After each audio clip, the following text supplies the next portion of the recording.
आंखों में नींद बहुत है पर सोना नहीं है, यह समय है कुछ कर दिखाने का, इसे खोना नहीं है। नमस्ते दोस्तों, जोहार, मैं निमेश सर आप सभी का अभिषेक चक्रवर्ती यूट्यूब चैनल में हार्दिक स्वागत करता हूं। क्लास 12 के स्टूडेंट्स के डिमांड को देखते हुए मैं आज इस वीडियो के माध्यम से हिस्ट्री यानी इतिहास के टॉप 10 सब्जेक्टिव क्वेश्चंस लेकर आया हूं दोस्तों, जो आपके एमसीक्यू टाइप क्वेश्चंस में भी बहुत काम आने वाले हैं। जबरदस्त तरीके से मैं समझाने वाला हूं दोस्तों, और ये सारे क्वेश्चंस आपके एग्जाम पॉइंट ऑफ व्यू से बहुत ही इंपॉर्टेंट क्वेश्चंस है, प्रीवियस ईयर्स क्वेश्चंस है, एग्जाम में छपने लायक क्वेश्चंस है। तो जल्दी से इस वीडियो को लाइक करें और अपने सारे दोस्तों भी जमकर शेयर करें, और जो भी बच्चे अभी तक इस चैनल के साथ नहीं जुड़े हैं जल्दी से इस चैनल को सब्सक्राइब कर ले ताकि आगे की वीडियो की नोटिफिकेशन सबसे पहले आप तक पहुंचे, क्योंकि आप बैक टू बैक हिस्ट्री के ताबड़तोड़ वीडियोस अपलोड होने वाले हैं। तो चलिए दोस्तों, बिना देरी वीडियो को शुरू करते हैं। चलिए दोस्तों, आज के हिस्ट्री का सबसे पहला और इंपॉर्टेंट क्वेश्चन आप लोग देख सकते हैं, जो 2-2 मार्क्स के क्वेश्चन है दोस्तों, जो आपके इतिहास में अति लघु उत्तरीय टाइप के क्वेश्चन होंगे, उसमें बहुत काम आने वाले हैं, क्योंकि ये सारे के सारे क्वेश्चन जैक की तरफ से बार बार पूछे जाने वाले क्वेश्चन का सिलेक्शन है। ठीक है, तो क्वेश्चन 1 आप लोग देख सकते हो दोस्तों, क्या पूछा गया है कि हिंदू धर्म के 2 महाकाव्यों के नाम लिखिए। 2 महाकाव्य का नाम लिख दीजिए, आपका 2 मार्क्स कंफर्म हो जाएगा। ठीक है, तो आप सही पता है दोस्तों, ये जो क्वेश्चन है जैक की तरफ से 2018 में पूछा गया है और भी बहुत बार पूछा गया है। ठीक है, तो हिंदू धर्म के 2 महाकाव्य का नाम है, एक का नाम है दोस्तों रामायण, दूसरा का नाम है महाभारत। आप सही पता है दोस्तों, रामायण के लेखक कौन है? वाल्मीकि जी, और महाभारत के लेखक कौन है? महर्षि वेदव्यास जी। तो आप सही पता है। और ये जो पुराण, अगर आपसे क्वेश्चन पूछे कि पुराणों की संख्या कितनी है, तो आप सही पता है पुराणों की संख्या कितनी है दोस्तों? 18 है। अगर आपसे 4 प्रकार के वर्ण का नाम पूछे 2 नंबर के लिए, तो आप सही पता है क्या क्या हो जाएगा दोस्तों? ब्राह्मण, क्षत्रिय, वैश्य और शूद्र। 4 प्रकार के वर्णों के नाम अगर आपसे क्वेश्चन पूछे तो ब्राह्मण, क्षत्रिय, वैश्य और शूद्र, ये 4 प्रकार के वर्ण है। ठीक है, और अगर आपसे क्वेश्चन पूछे कि गीता में कुल कितने अध्याय और कितने श्लोक है, तो आप सही पता है दोस्तों, गीता में भी टोटल 18 चैप्टर से 18 अध्याय है और 700 श्लोक है। याद करके जाइएगा। चलिए आप लोग कमेंट में बताइएगा दोस्तों, ये जो महाभारत है दोस्तों, ये महाभारत का युद्ध किस मैदान में हुआ था? आप लोग कमेंट बॉक्स में फटाफट बताइए। और ये जो महाभारत जो युद्ध हुआ था दोस्तों, ये कितने दिनों तक चला था और इसमें विजय कौन हुआ था? फटाफट कमेंट में बताइएगा। और महाभारत या मनुस्मृति या भीष्म पितामह के द्वारा कितने प्रकार के विवाहों का उल्लेख किया गया? फटाफट कमेंट बॉक्स में बताइए। चलिए आगे बढ़ेंगे हम लोग नेक्स्ट क्वेश्चन की ओर। क्वेश्चन नंबर 2, ये भी 2 मार्क्स का सबसे इंपॉर्टेंट क्वेश्चन है कि भारतीय स्वतंत्रता आंदोलन में मुख्य भूमिका निभाने वाले 4 महिलाओं के नाम लिखिए। यह भी जैक की तरफ से 2018 में पूछा गया है और आपके एग्जाम में एकदम छपने वाला क्वेश्चन है कि जो स्वतंत्रता आंदोलन हुआ था, भारतीय स्वतंत्रता आंदोलन, इसमें खाली पुरुष ही नहीं महिला भी पार्टिसिपेट किए थे। तो 4 महिलाओं के नाम आपसे क्वेश्चन पूछा गया है, तो इन चारों का नाम आप लोग को याद कर लेना है। सरोजिनी नायडू, बेगम हजरत महल, रानी लक्ष्मीबाई और कस्तूरबा गांधी। इन चारों का नाम आप लोग याद कर लीजिएगा। ठीक है, इन चारों के चारों जो महिलाएं हैं, ये कहां इंपॉर्टेंट रोल निभाई थी भारतीय स्वतंत्रता आंदोलन में। ठीक है, चलिए आगे बढ़ते हैं हम लोग नेक्स्ट क्वेश्चन की ओर। क्वेश्चन नंबर 3 देख सकते दोस्तों, क्वेश्चन नंबर 3 में क्या पूछा गया है कि भारतीय स्वतंत्रता आंदोलन में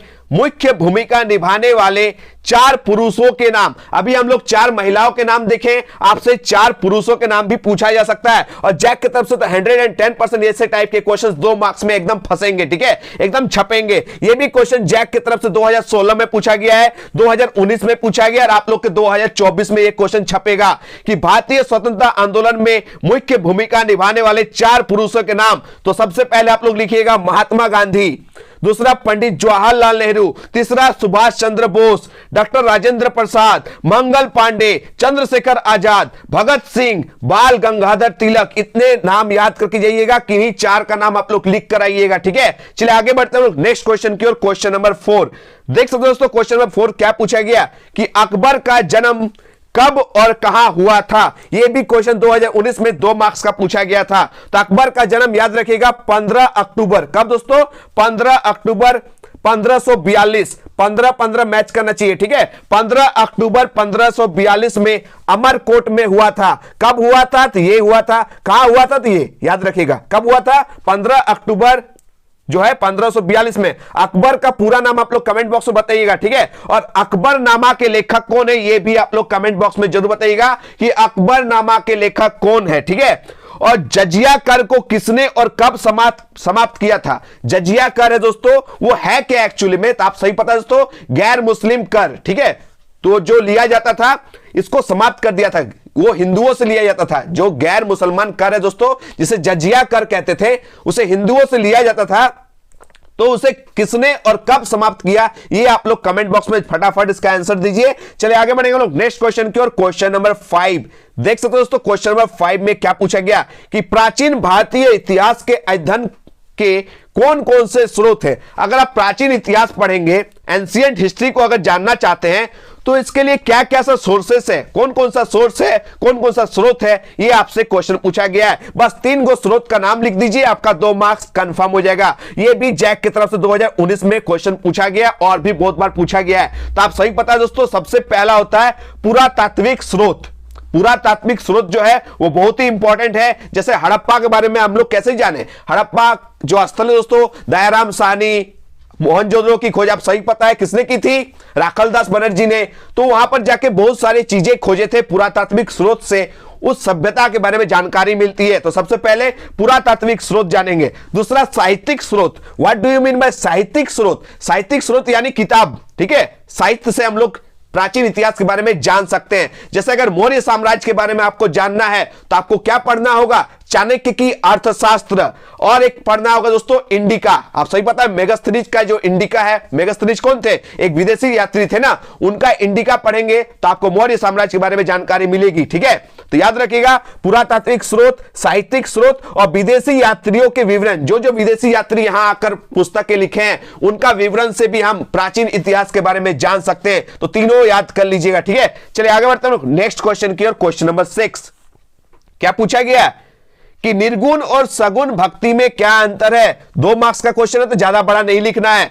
जैक की तरफ से यह भी क्वेश्चन 2016 में 2018 में पूछा गया है। तो निर्गुण और सगुण भक्ति से आप क्या समझते हैं? तो सगुण भक्ति में शिव, विष्णु तथा उनके अवतारों एवं देवियों की आराधना होती है, जिनकी मूर्त रूप में आराधना की जाती है। मूर्त रूप मतलब मूर्ति के रूप में इनकी आराधना, इनकी पूजा की जाती है। इसे कहते हैं हम लोग सगुण भक्ति। निर्गुण मतलब नहीं, मतलब मूर्ति के रूप में नहीं। सगुण मतलब स्व मतलब हाँ, यानी मूर्ति के रूप में। तो ये जो सगुण भक्ति है इसका मतलब होता है मूर्ति के रूप में आराधना की जाती है, पूजा की जाती है। और निर्गुण भक्ति का मतलब होता है मूर्त रूप में पूजा नहीं की जाती है, मूर्त रूप में उपासना आराधना नहीं की जाती है। तो निर्गुण भक्ति परंपरा में अमूर्त निराकार ब्रह्म की उपासना की जाती है। अमूर्त मतलब मूर्ति के रूप में नहीं की जाती है। इसको याद कर लेना है। आप लोग कमेंट बॉक्स में बताइएगा अलवार और नायनार से आप क्या समझते हैं। अलवार जो है वो किन के उपासक थे और नायनार जो है वो किन के उपासक थे। इसके पहले वाले वीडियो में जो हिस्ट्री का वीडियो बनाया था उसमें अच्छे से मैंने समझाया था, ठीक है। चलिए आगे बढ़ते हैं नेक्स्ट क्वेश्चन की ओर। क्वेश्चन नंबर 7 बहुत इंपॉर्टेंट क्वेश्चन दोस्तों। 1857 की क्रांति एकदम देख के जाना है, ठीक है। तो 1857 के विद्रोह में मुख्य भूमिका निभाने वाले 4 पुरुषों के नाम जो है लिखना है। जो 1857 का जो क्रांति था उसमें पुरुष भी भाग लिए थे, महिला भी भाग लिए थे। तो यहां पर आपसे क्वेश्चन पूछा गया 4 पुरुषों के नाम लिखे जो 1857 के विद्रोह में मुख्य रोल निभाए थे। यह भी क्वेश्चन जैक की तरफ से 2017 में 2 मार्क्स का क्वेश्चन पूछा गया था। आपके एग्जाम में एकदम देखने लायक क्वेश्चन होगा, ठीक है। तो आप सही पता है 4 पुरुषों में सबसे इंपॉर्टेंट नाम मंगल पांडे, ठीक है। आप लोग कमेंट में बता सकते हैं कि मंगल पांडे को कब फांसी दी गई थी। फटाफट कमेंट बताइएगा जो बच्चे जानते हैं, ठीक है। तो एक नाम हो गया मंगल पांडे, दूसरा नाना साहेब पेशवा, तीसरा हो गया तात्या टोपे, चौथा हो गया कुंवर सिंह और 5वां हो गया बहादुर शाह जफर। इन 5 का नाम याद करके जाइएगा, किन्हीं 4 नाम को लिख कर आइएगा, आपका 2 मार्क्स कंफर्म हो जाएगा। चलिए आगे बढ़ते हम लोग क्वेश्चन नंबर 8 की ओर। क्वेश्चन नंबर 8 में क्या पूछा गया देख सकते हैं कि 1857 के विद्रोह में महत्वपूर्ण भूमिका निभाने वाली 2 महिलाओं के नाम लिखे। पुरुष का नाम पूछा गया, यहां पर 2 महिला का नाम लिखना है आपको और आपका 2 मार्क्स कंफर्म हो जाएगा। ये जो जैक की तरफ से 2011 में पूछा गया था। तो 2 महिलाओं के नाम में सबसे पहला खूब लड़ी मर्दानी वो तो झांसी वाली रानी थी। यानी ऑप्शन जो ये जो 1 आपको दिखाई दे रहा है ये सबसे इंपॉर्टेंट रोल निभाई थी झांसी की रानी, यानी रानी लक्ष्मी बाई, ठीक है। और दूसरा बेगम हजरत महल। दोनों को याद करके जाना है, 2 मार्क्स कंफर्म हो जाएगा। आप लोग कमेंट बॉक्स में जरूर बताइएगा दोस्तों कि 1857 की जो क्रांति थी वो कब और कहां से स्टार्ट हुआ था, कब और कहां से प्रारंभ हुआ था, फटाफट कमेंट बॉक्स में बताइए। चलिए आगे बढ़ते हैं हम लोग क्वेश्चन नंबर 9 की ओर। देख सकते हैं दोस्तों क्वेश्चन नंबर 9 में क्या पूछा गया कि भक्ति आंदोलन करके जाना है दोस्तों, दो आंदोलन, भक्ति आंदोलन और एक था सूफी आंदोलन, दोनों को अच्छे से करके जाइएगा। लॉन्ग क्वेश्चन एकदम पूछे जाते हैं, भक्ति आंदोलन, सूफी आंदोलन, टेंशन मत लीजिए। कौन कौन चाहते हैं कमेंट बॉक्स में बताइएगा, बहुत जल्द वीडियो अपलोड होगी, ठीक है। तो भक्ति आंदोलन के 4 प्रसिद्ध संतों के नाम लिख दीजिए, आपका 2 मार्क्स कंफर्म हो जाएगा। ये जो क्वेश्चन है 2011 में 2015 में ये क्वेश्चन पूछा गया है, ठीक है। तो भक्ति आंदोलन से रिलेटेड 4 संतों के नाम आपको याद करके जाना है। चलिए हम 5 लिखा दिए, रामानंद, कबीर, तुकाराम, गुरु नानक देव और मीराबाई, ठीक है। इन 5 का नाम याद करके जाना है। ये भक्ति आंदोलन से रिलेटेड 5 इंपॉर्टेंट संतों के नाम है, ठीक है, याद करके जाना है। चलिए आप लोग कमेंट बॉक्स में बताइएगा ये भक्ति आंदोलन को दक्षिण भारत से उत्तर भारत लाने वाले संत का नाम आप लोग कमेंट बॉक्स में बताइएगा। और बंगाल के प्रसिद्ध संत का नाम बताइए जिन्होंने कीर्तन स्टार्ट किया था, ये भी कमेंट बॉक्स में बताना है। चलिए आज का लास्ट और अंतिम क्वेश्चन आप लोग देख सकते हैं, क्वेश्चन नंबर 10, अभिलेख किसे कहते हैं। ये जो क्वेश्चन है जैक की तरफ से 2015 में 2 मार्क्स का क्वेश्चन पूछा गया था।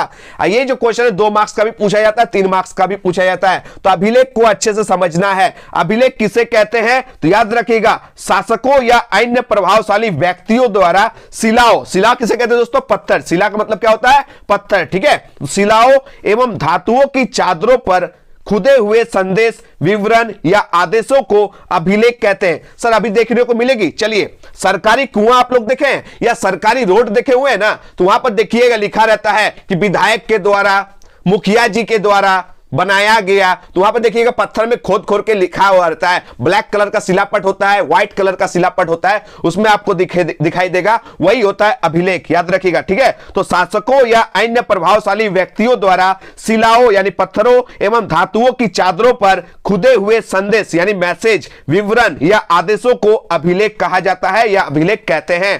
प्राचीन भारतीय इतिहास के अध्ययन के पुरातात्विक स्रोत के रूप में अभिलेख का अधिक महत्व है। आप लोग ये जो पुरातत्व यानी पुराना इतिहास जानना चाहते हैं, प्राचीन इतिहास जानना चाहते हैं, तो अभिलेख से भी बहुत सारी जानकारी मिलती है। जैसे अशोक के कलिंग युद्ध का विवरण जो है वो कौन से अभिलेख में मिलती है, फटाफट कमेंट बॉक्स में बताइएगा।